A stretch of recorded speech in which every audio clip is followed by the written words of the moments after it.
In a quiet little town lived a boy named Ethan. Life was never kind to him.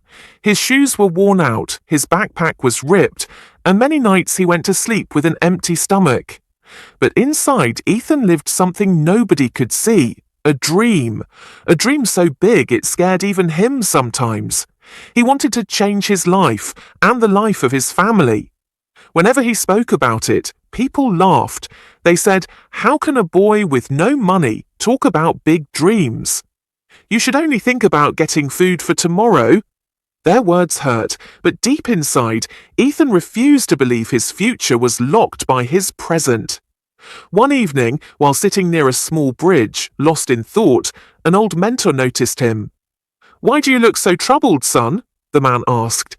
Ethan whispered, "Everyone says I can't achieve anything because I'm poor. They say dreams are not for kids like me." The mentor handed him a small mirror.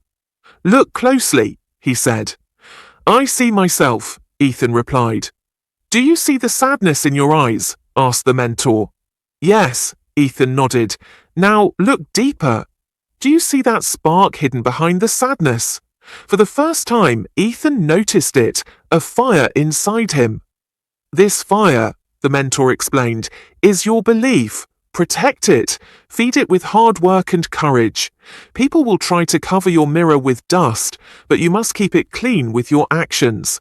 Never forget what you're capable of." From that day, Ethan lived by that lesson. He studied late at night, worked small jobs after school, and kept learning.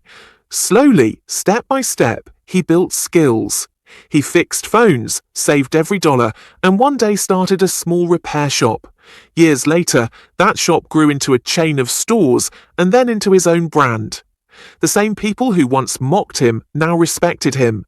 His family lived in comfort, and his dream had become reality.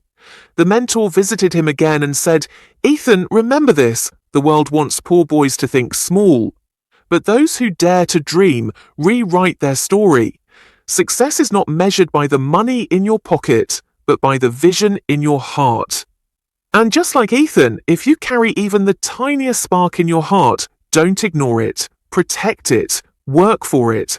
Because that spark might just light up your whole future.